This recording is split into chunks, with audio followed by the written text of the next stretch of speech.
Hey everyone, congratulations. You have made it through a pretty tedious and somewhat repetitive part of the Bible. For those of you who don't know, fun fact about me is that I like to bake and to cook. For me, it is relaxing to take a recipe from paper to the table. All I have to do is follow the instructions. Some recipes are easier than others. Just like with building, some items are easier to build than others. Some have more parts.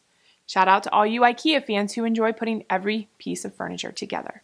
For me, whether I'm cooking, baking, or putting something together, I like to have instructions. And the more thorough, the better, because then there are less questions.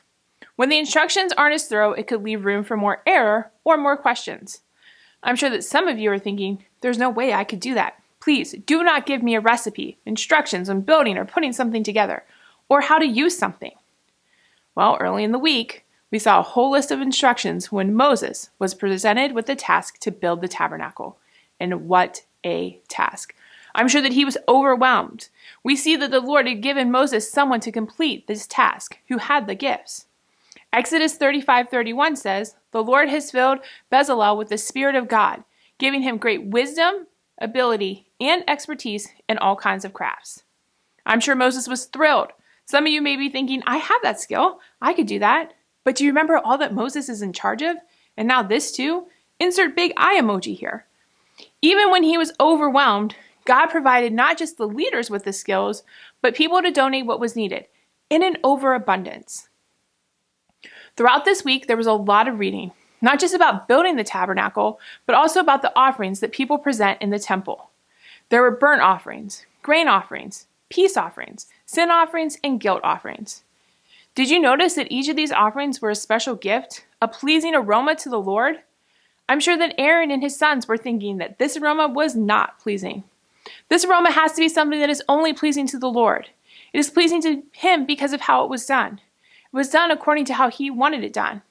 It was the Israelites coming and saying, "Here it is, Lord, this is what I have to bring. This isn't a good aroma to me, but my heart is in the right place and I have done what you have asked." And as I was reading, I was just overcome with thankfulness. I was glad that as a Christian today, I don't have to bring a sin offering to the priest in the tabernacle. I don't have to figure out what the equivalent of a bull would be for my sin as the offering. Why? Because I have a relationship with God. Because he sent Jesus to die on the cross for my sins, to take on that ultimate sacrifice. Our devotional readings this week talked about this just about every day. On February 17th, we read that the only thing that can pay for a sin is the shedding blood by a pure sacrifice. Jesus became our sin offering so that we could be free from the penalty of death. Leviticus 5:17 says that when the payment had been made to the priest and then the ram was sacrificed, the Israelites were made right with the Lord, and you will be forgiven. Now through Jesus, we are forgiven and made right.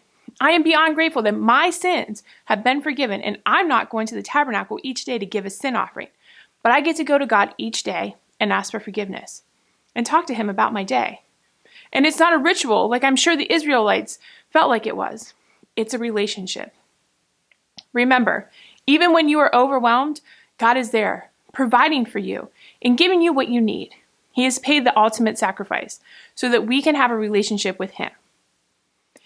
Here are some questions your group can discuss today. Number 1, how do you react when you are already overwhelmed and are assigned a new task? Number 2, are you using your gifts to serve God and help others? Number 3, are there times in our lives when we feel like our hearts aren't in the right place? Maybe when we feel like we're just going through the motions.